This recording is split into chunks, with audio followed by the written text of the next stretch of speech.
మాజీ MLA Vallabhaneni Vamsi bail పిటిషన్పై విజయవాడలోని ఎస్సీ ఎస్టీ కోర్టులో విచారణ జరిగింది. వంశీకి బెయిల్ మంజూరు చేస్తే సాక్ష్యాలను తారుమారు చేసే అవకాశం ఉందని పబ్లిక్ ప్రాసిక్యూటర్ వాదించారు. పోలీస్ కస్టడీలో విచారించిన సమయంలో కీలక సమాచారం తెలిసిందన్నారు. వంశీ ఆదేశాలతోనే సత్యవర్ధన్ను కలిసినట్లు మరో ఇద్దరు నిందితులు విచారణలో అంగీకరించారని పీపీ కోర్టుకు తెలిపారు. ఈ పరిస్థితుల నేపథ్యంలో ఆయనకు బెయిల్ ఇవ్వొద్దని కోరారు. మరింత సమాచారం రాబట్టేందుకు వంశీని 10 రోజుల కస్టడీకి ఇవ్వాలని పిటిషన్ వేసినట్లు కోర్టుకు వివరించారు. మరోవైపు వంశీ తరపు న్యాయవాదులు వాదనలు వినిపిస్తూ సత్యవర్ధన్ కిడ్నాప్నకు వంశీకి ఎలాంటి సంబంధం లేదన్నారు. ప్రభుత్వం కావాలనే తప్పుడు కేసు పెట్టిందని చెప్పారు. అనారోగ్య కారణాల వల్ల వంశీకి బెయిల్ మంజూరు చేయాలని కోరారు. ఇరుపక్షాల వాదనలు విన్న న్యాయస్థానం తదుపరి విచారణను ఈ నెల 10కి వాయిదా వేసింది.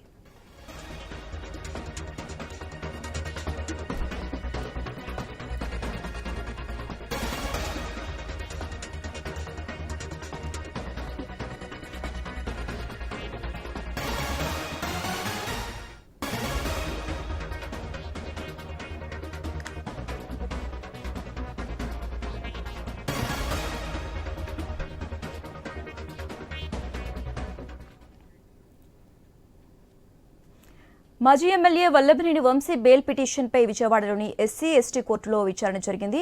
ఇక ఇదే అంశానికి సంబంధించి మోర్ అప్డేట్స్ మా ప్రతినిధి హరీష్ ఫోన్ ద్వారా అందిస్తారు. హరీష్, వల్లభనేని వంశీకి సంబంధించి వరుసగా కేసులు నమోదవుతున్నటువంటి విషయం మనకు తెలిసిందే. ఇప్పుడు తాజాగా మరో కేసు కూడా నమోదైనటువంటి సిచ్యువేషన్ కనిపిస్తున్నటువంటి అంశంలో ఎస్సీ ఎస్టీ కోర్టు విచారణకు సంబంధించినటువంటి అంశం వల్లభనేని వంశీ బెయిల్ పిటిషన్ పై విజయవాడ ఎస్సీ ఎస్టీ కోర్టులో విచారణ జరిగింది. వంశీ బెయిల్ మంజూరు చేస్తే సాక్ష్యాన్ని కూడా తారుమారు చేసే అవకాశం ఉందన్నటువంటి ఒక అభిప్రాయం పబ్లిక్ ప్రాసిక్యూషన్ నుంచి వచ్చినటువంటి సిచ్యువేషన్ ఉంది. ఇక కస్టడీలో విచారించిన సమయంలో కీలకమైనటువంటి సమాచారం తెలిసిందని పీపీ కూడా న్యాయస్థానం ముందు ఉంచారు. ఈ నేపథ్యంలోనే వంశీకి సంబంధించినంత వరకు కూడా సత్యవర్ధన్ కిడ్నాప్ కు సంబంధించి వంశీకి ఎటువంటి సంబంధం లేదంటూ వంశీ న్యాయవాదులు వాదించినప్పటికీ కూడా ప్రభుత్వం కావాలనే వంశీపై తప్పుడు కేసు నమోదు చేశారన్నటువంటి ఒక అభిప్రాయం వంశీకి సంబంధించిన న్యాయవాదులు వ్యక్తం చేశారు. వంశీ ఆరోగ్య కారణాలను రీత్యా బెయిల్ మంజూరు చేయాలని చెప్పి కూడా వంశీ తరపున న్యాయవాదులు కోరినటువంటి సిచ్యువేషన్ ఉంది. ఈ మేరకు కేసు విచారణ ఈ నెల 10కి వాయిదా వేసినటువంటి సిచ్యువేషన్ ఉంది. ఇరుపక్షాల న్యాయవాదులకు సంబంధించినటువంటి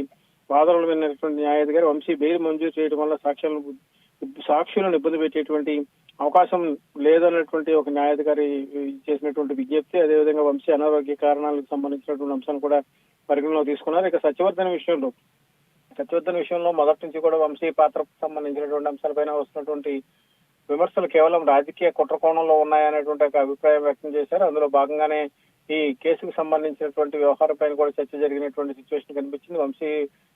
వంశీతో పాటు సత్యవర్ధన్ లిఫ్ట్ లో ప్రయాణం చేసినటువంటి సిచ్యువేషన్ తో ఆ వీడియోకి సంబంధించినటువంటి క్లిప్పింగ్స్ ని తెలుగుదేశం పార్టీ రిలీజ్ చేయడం, దానికి సంబంధించి కౌంటర్ ఇచ్చినటువంటి వైఎస్ఆర్ కాంగ్రెస్ పార్టీకి సంబంధించినటువంటి నాయకత్వం, అదేవిధంగా అధికారం కోల్పోయిన తర్వాత వంశీని టార్గెట్ చేస్తూ నమోదవుతున్నటువంటి కేసులకు సంబంధించినటువంటి వివరాలు వీటన్నిటిపైన కూడా ఈ రోజు కోర్టులో విచారణ జరిగింది. ఈ నేపథ్యంలో కోర్టు బెయిల్ కి సంబంధించినటువంటి అంశం పైన జరిగినటువంటి విచారణకు సంబంధించినటువంటి అంశంలో న్యాయస్థానం ఎలాంటి తీర్పు వెలువరుస్తుందన్నది కూడా ప్రస్తుతం ఆసక్తికరంగా మారినటువంటి సిచ్యువేషన్ అయితే మనకు కనిపిస్తుంది.